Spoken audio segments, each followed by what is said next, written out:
Mexico City, the capital and largest city in Mexico, has a rich 700-year history. For 300 years, it was the capital of New Spain. Before that, it was the capital of the Mexica or Aztec Empire, Tenochtitlan, the oldest capital city in the Americas. While us non-Mexicans might only associate the Aztecs with pre-Spanish times, in reality, what's now Mexico was occupied for millennia by a diverse range of Mesoamerican cultures, still about 7% of the modern population, which anthropologists divide into 6 main groups. The northern region, like the American Southwest, is mostly rugged desert. The scattered tribes left behind petroglyphs and cliffside dwellings, just like the related cultures in the United States. The West was also fragmented, though there was one organized state and capital. In the dense jungles of the Yucatan, the Maya built great cities with pyramids, temples, and ball courts. The mountainous Oaxaca region was home to a sophisticated culture of sculptors and builders. Monte Alban was a major Oaxaca city. The fertile Gulf Coast region was populated by other sculptors, known especially for their colossal heads. The central region was home to the Mexica, the most dominant of all Mesoamerican cultures. Mexica is from the Nahuatl language, and Mexico was their land. The term Aztec was coined by a 19th century German explorer. By the 16th century, the Mexica Empire extended from coast to coast. In June 1519, conquistador Hernán Cortés and 500 men conquered what's now Veracruz, scuttling his ships so there could be no retreat from his mission. The Mexica Empire had conquered cities in other regions, who were required to pay them tribute. So Cortés found ready allies against them, including Tlaxcala, a Nahua city that was never conquered by the Mexica. When Cortés arrived in the Valley of Mexico, he described, "This province is in the form of a circle, surrounded on all sides by lofty and rugged mountains, including lakes that overspread nearly the whole valley. This great city of Tenochtitlan is situated in the lake. I shall not be able to relate 100th part of what could be told.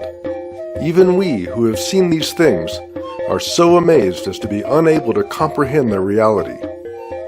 There are 4 avenues to the city, formed by artificial causeways.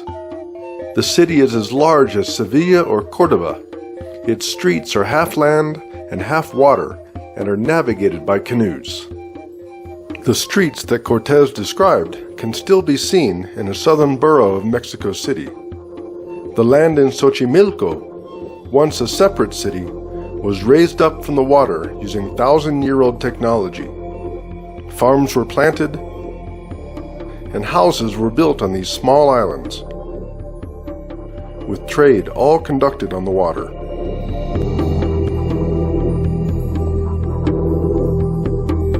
The main square of Tenochtitlan is twice as large as that of the city of Salamanca, where daily assembled more than 60,000 souls.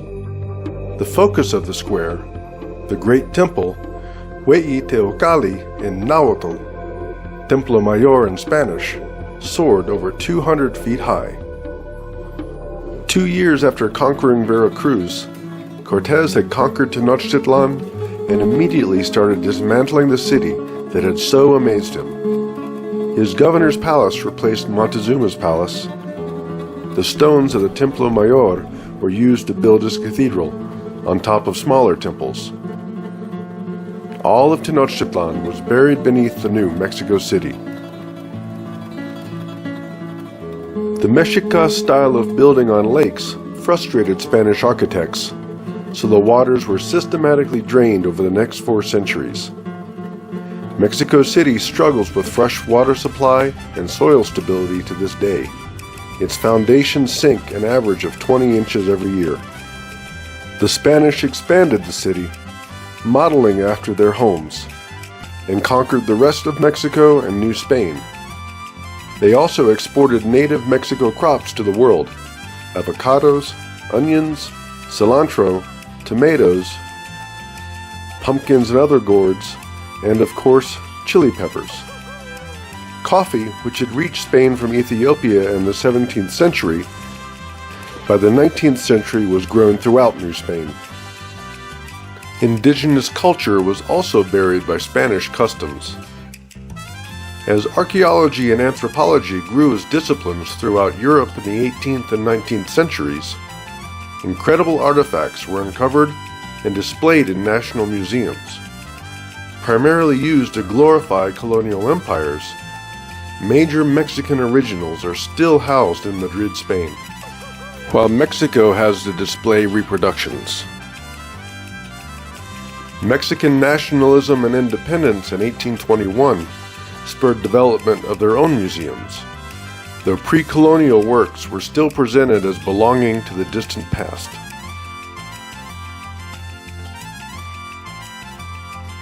That changed in 1978 when an electrical crew installing street poles near the cathedral uncovered an 11-foot round, 9-ton carving of the Mexica moon goddess that lay at the base of the main stairs of the Templo Mayor. The discovery sparked a revived national interest in pre-Spanish culture. The Templo Mayor was excavated, which is still ongoing, and a museum opened on the site in 1987. Indigenous crafts are sold in permanent sites around the city, keeping traditions alive and providing income to generally rural, poor communities. And every day by the Templo Mayor, indigenous traditions are on display for Mexican and foreign tourists alike.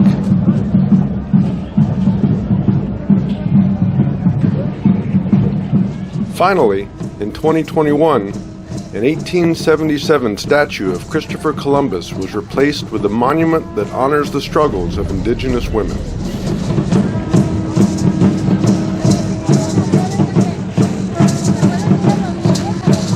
With its world-class museums, Mexico City is now one of our favorites, right up there with other major world capitals.